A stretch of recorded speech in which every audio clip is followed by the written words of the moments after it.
Is inno-living the future of our cities? I'm Belinda Coates and this is The Connector. Let's talk about an exciting new project which is about to set a global benchmark for turning underused industrial land into a high-tech knowledge quarter. And to talk more about this, I'm joined by Rob Beacroft, who's the co-founder of Lateral, and we're going to discuss their Camley Street project. Thanks for joining me, Rob. It's so nice for you to get up early in the morning to meet with me on The Connector. Lovely to be here, Belinda. So today we're talking about your new precinct at King's Cross, and it's setting some new benchmarks. What was the original vision for the project at King's Cross? Well, I think from day one, Camley Street for us was never about delivering another lab building. It was about creating the most forward-thinking innovation cluster in the UK. And our partners at Camden Council were very clear, and they had a clear civic ambition, which was affordable homes, employment, and to stimulate an inclusive economy, safe open space, and critically, long-term community value. And our role ultimately is to translate that into future-proofed infrastructure for the UK's fastest-growing innovation sectors. Our approach at Lateral is very much ecosystem-led. So we analyse where the infrastructure gaps are, and we design flexible commercial space in partnership with key anchors that can adapt as science and technology evolves.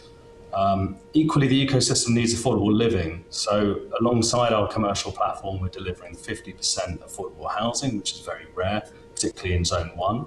We're doing so with our partners, Ballymore. And we're introducing Lateral's Innovation Living product, which is purpose-built for the knowledge economy workers. So I think Camley Street brings together global competitive workspace, but done so in a truly integrated way. And ultimately, we're creating an inclusive innovation neighbourhood. I think that vision is what sets it apart. It's such an incredible story, and how you articulate that. I feel like our job in the world is done.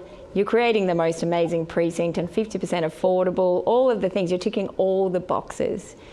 But I can imagine that was a very highly competitive bid process. I mean, you're at King's Cross, blue chip, you'd be competing against some of the biggest global developers and investors in the world. Why did they select you? Why did Camden Council select Lateral for this incredible precinct? Well, I think you're right. We're definitely up against the big boys, but we're not scared of a fight. We fundamentally believe in what we're about, and we believe we have a very different approach. So I think we do recognise that Camley Street, being in the heart of King's Cross, is fundamentally one of the most important sites for the borough. Competition was very, very strong, as you say. I think they chose us ultimately because we weren't pitching more of the same. We approach things differently. We have that different perspective. We challenge convention. And ultimately, we're creating infrastructure for inclusive growth. And I think that was just such a key pivotal point. We're fundamentally set up as a business to deliver operational real estate solutions that catalyse the UK's innovation economy. So we deeply understand ecosystems. We know how they function. We know what the anchors are, how talent and capital flows, how to catalyse that collaboration, and ultimately where those gaps exist. But equally, it's that inclusion point, and I go back to it, it's central to our model, and we could clearly demonstrate to Camden how we could enhance their economic position, but ensure that growth is both connected to place and to local people. Yeah, you used a term, you said inclusive growth. What does that mean? I like that term. Yeah, fundamentally, inclusive growth recognises that fundamentally, the innovation sectors, they're global, they're solving some of the world's most acute problems on a global scale. But equally, we are planting these ecosystems now in urban environments, in dense urban environments, in existing communities. So it's a real responsibility for us to make sure that those global players that do global good also integrate with the communities in which they operate and fundamentally add value to local people. So it's about creating pathways into the sector. It's about making sure that the economic growth is seen hyper-locally as well as globally. Hyper-locally and for the global good. I really love these terms. Camley Street sits near the Francis Crick Institute, and Google campus. So how important is location when you're creating the global good or the inclusive growth? I mean, fundamentally, location is everything, particularly in innovation. King's Cross, I would say, is Europe's most concentrated knowledge hub. It's very rare to actually get the convergence of AI and biology. I don't think there's anywhere else in the world that can do that. So it's fundamentally unique. And what you have is world-leading industry, research institutes, the NHS, which is just an absolute bastion for the UK. We have academia, venture capital, world-class connectivity, plus, frankly, an amazing city that people want to live and play in. And I think that density of convergence matters. So when researchers, founders, investors, they can all move within minutes, that collaboration accelerates and innovation thrives. So I think ultimately location for me is about density, it's about network effects. When talent, capital and R&D are concentrated, that collaboration accelerates. So I think fortunately for us, Camley Street sits right within that gravitational pull, and that materially increases the likelihood of innovation success and success for the development as a whole. You've really been able to nab the sweetest site in London and possibly the world for this amazing project, haven't you? Yeah, I think so. I think we're very fortunate. It's not without hard work. I mean, we recognised the opportunity, I would say, about 4 years ago. It took 2 years to secure it. It took 2 years to really explain to Camden what we're about and why we're the right partner. But yeah, we're delighted to be in the position we are. Doing global good takes time, Rob. So let's talk about something a little more technical. Thinking about labs and designing and building labs. Now, the labs need to be flexible. How are you thinking about designing for both dry and wet research? Yeah, so we don't really think of it in terms of wet versus dry. I think you made the right point there, which is about flexibility. So, within our team, we've got decades of experience. We've identified a broad spectrum of tenant typologies, each with unbelievably different technical requirements. And those need to evolve rapidly as companies scale, as science advances. So they're ever changing. It's such a dynamic thing to get hold of.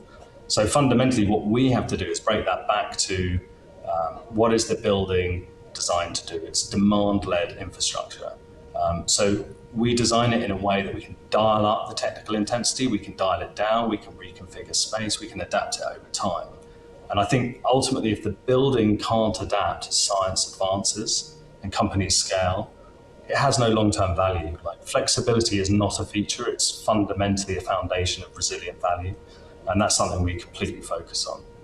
So you talk about flexibility, but also you talk about adaptability. And if we're thinking about your ability to achieve 50% housing affordability, how closely did you have to work with the council to get their support, and what sort of innovations and different ideas were you able to come up with to make that happen? Yeah, we had to really work closely with them from the outset, but luckily the alignment was there, and Camden were very clear about what their ambitions were, and fortunately for us, it very much aligns with our ethos as a company. So, they are ambitious about inclusive growth, but so are we. And social impact for us isn't an afterthought, it's always been foundational.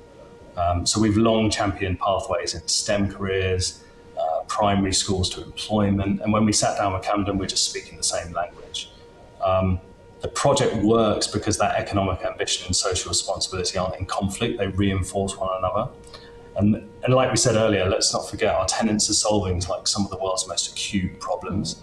Social impact is fundamentally in their DNA, both global and local. So I think, when it comes to affordable housing, yes, we came up with a conventional affordable housing, and to get 50%, by the way, is actually very innovative in London right now in this market. It certainly is. It's very difficult, very challenging. So I commend you on that. Thank you. How are you thinking about blending social housing with high-end life sciences? How does that work in reality? Well, the provision of affordable homes, it's not a bolt-on. It's central to our strategy. And with our partners, as we say, we're delivering 50% affordable housing, very rare. But most importantly, we're connecting that housing to the opportunity that innovation sectors bring to the UK and bring hyper-locally again. Ultimately, they're driving UK economic growth. So I think the real question we ask ourselves is, who gets access to that growth? And our role as developer is far beyond bricks and mortar. It's to make sure that we create pathways, pathways from local schools to local jobs, local homes into global sectors. And fundamentally, if innovation only benefits the already privileged, it's failed. And I think this scheme is really about broadening access, but whilst remaining very globally competitive. Rob, it's quite exceptional what you've been able to achieve, and we've got good location, you've got a great partnership with Camden Council, you've got the passion from your team.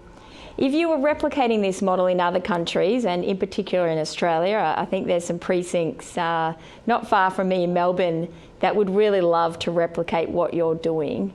What are you looking for? What are you hoping for if you're trying to achieve a benchmark project like this? Well, I think, what are we hoping for? We're hoping to demonstrate that our principles don't change. We focus fundamentally on the ecosystem. We identify those anchors, we understand sector strengths, we map infrastructure gaps, and we design around that. And I think that methodology travels, right, whether it's Sydney, Melbourne. But the outcome never does replicate one another. So I think every ecosystem is unique. We're in Whitechapel, it's fundamentally different from King's Cross. We're in Cambridge, that's fundamentally different from Oxford. I think the same would be true in Australia. But ultimately, if you're ecosystem-led, the response is always contextual and never templated. It's absolutely incredible. It's been so wonderful to talk to you. You're doing some really good, you're doing the global good. Keep spreading that magic so that we do more of this around the world. And I can't wait to come and visit you soon in London and hear more about it. That's the program for today. The Connector is brought to you by Harper B. This is Ticker, and we'll be right back.